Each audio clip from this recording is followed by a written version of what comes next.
In a prestigious private secondary school, Antonia International College, where scholarships were given to less privileged students, the rich students in school believed they were the ones providing for the less privileged. To them, the scholarship was a result of their parents' kindness. Lily, the daughter of the richest man in the school, had a father, Mr. O.B., who was a wealthy businessman dealing in the import and export of pure rubber. Her mother was late, so it was just she and her father. Lily was a very intelligent girl. She was really sound, but most students gossiped that her father paid her way to being the top student. They said these things because of the bullying she faced in her school, so they wondered when she had time to read her books. She had two friends, Alice and Freya. Alice's parents were very rich but also very strict. She wanted to always come top in her class to prevent receiving scoldings from her parents. Freya's parents were also well-to-do, but they weren't as strict as Alice's parents. Sophia, one of the students who received a scholarship into the school, made a friend named Tessie on her first day. Tessie helped to show her to her classroom and told her everything she needed to know. During lunch, Sophia entered the dining area, excited by the variety of food to pick from, unlike at her home, where everyone was forced to eat what was available for the day. Sophia took her tray and picked the meal she wanted to eat. When she was done, she sat down to eat. As she was about to have her first bite, she noticed a student standing in front of her. She thought it was Tessie, but when she raised her head, she found out it wasn't Tessie but a stranger. Sophia looked up and said hi, but what she saw next was a bowl of tomato sauce flowing down her hair. She was shocked. Who is this, and why is she doing something like this to me? Then the stranger, being dishy, said, "Hi, scholarship girl. Weren't you given an orientation?" "No one sits on my seat." Sophia looked at her and said, "I'm sorry. I didn't know everyone had an individual seat in the dining hall." Lily looked at her and said, "Now you know." Sophia was so embarrassed. Her first day in school couldn't be like this. She stood up and went straight to the restroom. On her way there, she met with Tessie, who helped her with a second pair of uniform since she always had a spare in her locker. Sophia went back to the dining hall after Sophie-anging her uniform. She told herself, "I'm here for everything, the good, the bad, and the ugly." She took a tray and served herself more food, but this time she sat with Tessie, who also didn't have any friends. When they were done eating, they both went back to their individual classrooms. When school was over, while Sophia was trying to open her classroom door, the door mystically hit Lily. Lily got so angry. "You again? I can see you want to be on my blacklist. What's your name?" "Sophia," she responded. "Don't truss with my PA again," said Lily, looking so annoyed. Sophia went back to the hostel, where she found out that she and Lily were in the same class, but the classrooms for the rich were separate from those for the underprivileged. She thought to herself, "This is really bad. Why do the rich have different classrooms as well as different hostels? How do they learn to blend with others if they are always treated like this?" But Sophia made up her mind not to allow Lily to look down on her in any way. The next day, Sophia woke up early, had her bath, and went straight to the dining hall. She wanted to eat before anyone came. She wanted to have the dining all to herself. She had her breakfast and went to her classroom.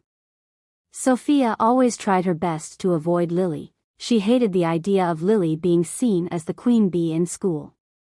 Things soon Sophie-anged for Sophia when the semester results came out. Sophia scored higher than Lily, who came second. This made Lily very upset. She vowed to frustrate Sophia's efforts in school. Lily and her friends always had reasons to pick on Sophia. They did everything they could to make Sophia lose concentration in her studies, but Sophia was ready to stay up all night relisting her books to pass her exams. One day, after an exam, Lily and her friends stole Sophia's exam sheet and tore it into pieces. When the results came out, Sophia found out her name wasn't there, so she went to the teacher's office to inquire why her name was omitted. But the teacher responded by saying, "I didn't see your exam sheet." Sophia told her, "I sat for the exams. My sheet is supposed to be with you." While they were on it, Tessie spoke up and said, "I saw Lily with the exam sheets the other day. The class teacher, Mrs. F.V., was so upset. Why would Lily do such a thing? She reported Lily to the principal of the school, but the principal did nothing about it, so she gave Sophia another exam to answer in order to make up for what had happened. Sophia excelled, but she was really upset with Lily. That same day, when she got to her room, she sat down on her bed. To her greatest surprise, the bed was filled with water. Lily and her girls had poured water on Sophia's bed. Sophia was so upset. Even after reporting to the hostel mistress, nothing was done. Sophia vowed in her heart to pay Lily back for everything she had done to her. Lily kept on bullying Sophia, who endured and tried her best to keep up with her day-to-day activities. Soon, both girls graduated and parted ways.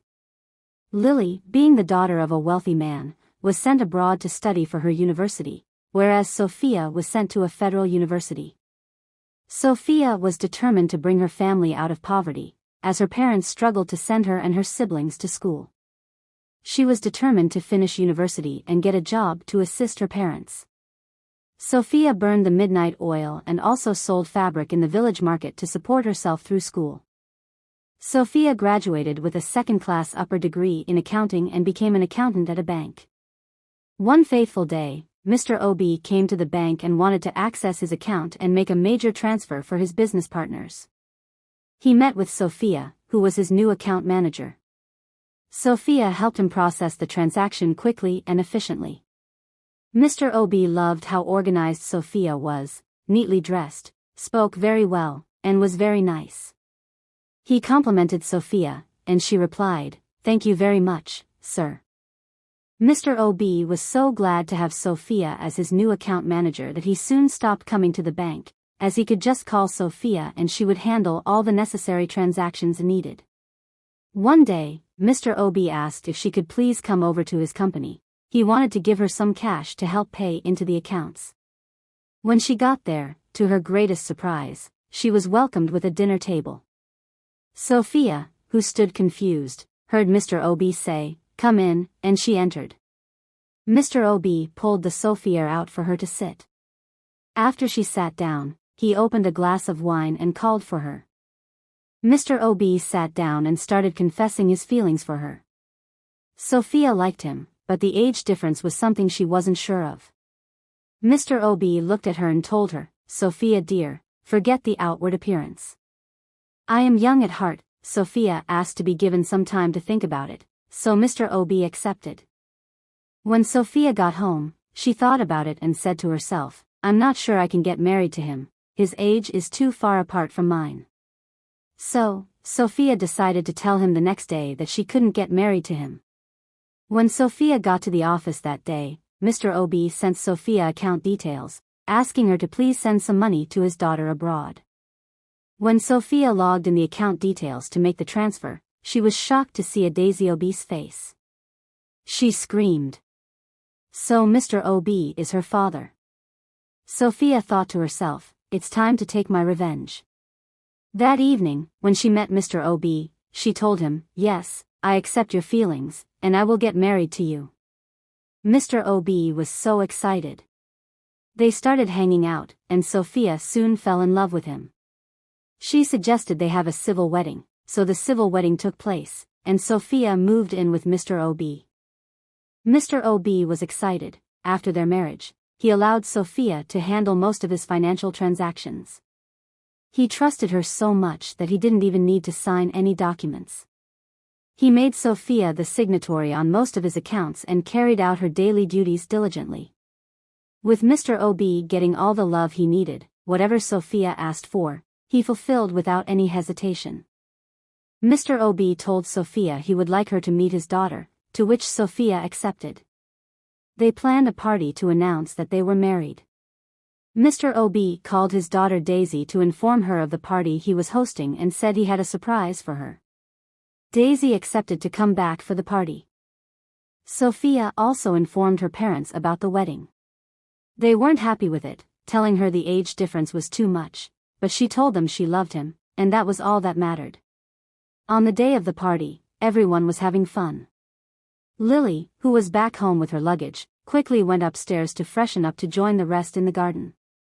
The moment she opened the door to the event, she saw her dad holding a beautiful lady who looked exactly like Sophia, her classmate. She told herself it might probably be a mistake. The moment she got closer and greeted her father, he introduced her to Sophia. Sophia, meet Lily, my daughter. Lily, meet Sophia, my wife. Sophia gave her that devilish smile and called her by her name. Lily said to her dad, "Can I talk to you for a moment?" Her dad accepted, and they stepped aside. Lily asked her dad, "Why her of all people in the world? She's the life of a girl." Mr. O.B. immediately stopped Lily, saying, "Don't call her names, Lily. The event is not to announce we are getting married, it is to let the world know we are already married." Lily screamed, "Dad, you're already married to her?" "No, no, no, no, no. Dad, you can't do this." Mr. O.B. said, "What matters is that I love her and she loves me too. That's all that matters to me." He told her, "I would like to return to my guests." They returned to the hall, and when they went back inside, Mr. O.B. and Sophia started greeting and thanking everyone for coming to the party. Lily thought to herself, "I can't take this. I'm just going to stay for 1 week." Lily told her dad she was going to stay for 1 week before returning back to the States. So Mr. O.B. and Sophia accepted. That night, Sophia spoke to Mr. Toby. "My dearest husband, it's better to incorporate Lily into your business since she's the only child for now. She doesn't know how to earn, all she does is spend. How is she going to manage after you if she doesn't have any ideas?"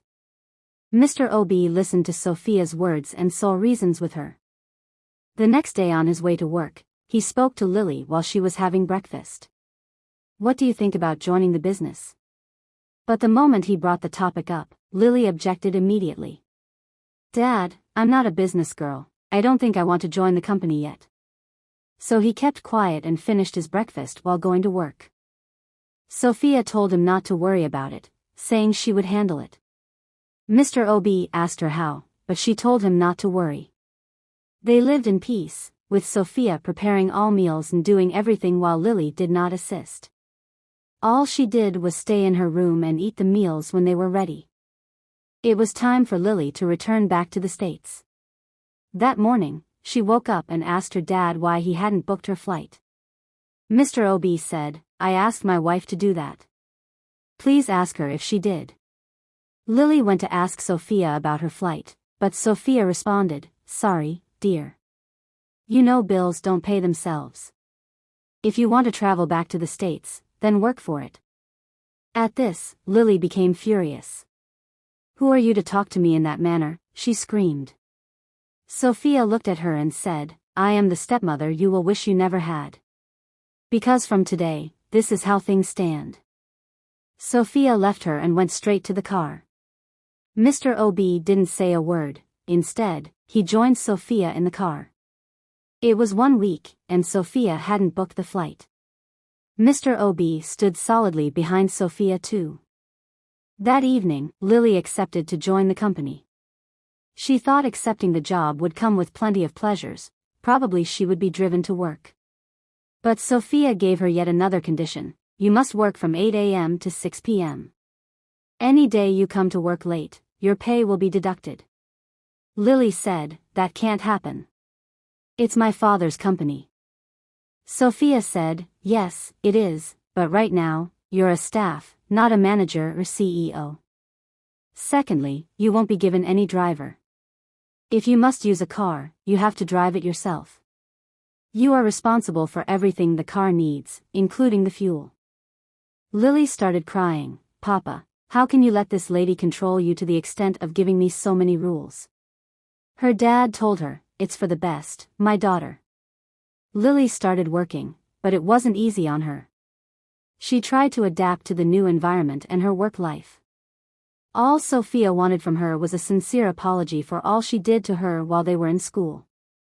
So Sophia made sure Lily was treated like every other staff, no special treatment of any kind. Lily got frustrated. She was once a social media girl, knowing a lot about what was going on in the world, But now she barely had time for her phone or herself. At times, she had to use public transport to get to work due to traffic. She had to sleep on time to wake up early, too. Lily saw life from a different perspective and understood what it felt like to have little or none. One evening, she met Sophia and asked if they could talk. Sophia accepted. Lily apologized for everything she had done to her and pleaded for her to forgive her and have mercy on her. Sophia accepted. "That's all I needed from you, a sincere apology for everything you did to me," Sophia replied. Sophia forgave her, and they hugged. 1 year later, Lily had adjusted completely to work and her new lifestyle. She thanked Sophia greatly for opening her eyes to see what she was missing in life. What she felt was torment was for her own good. Sophia, who became so wealthy, was able to help her parents financially. She sent her siblings to school without any hassle and opened a business for her parents too. Sophia soon gave birth to a son, who was greatly celebrated by all. Mr. OB was so excited that he named him OB. Thank you very much for listening to the story of the day. This is your favorite storyteller, Zika. I have one question for you. What did you learn from the story of the day? Saying that Sophia, who went into the marriage with an ulterior motive for revenge, soon became the mother Lily never had. All she wanted from her was to teach her to manage her father's wealth. What do you think about Sophia?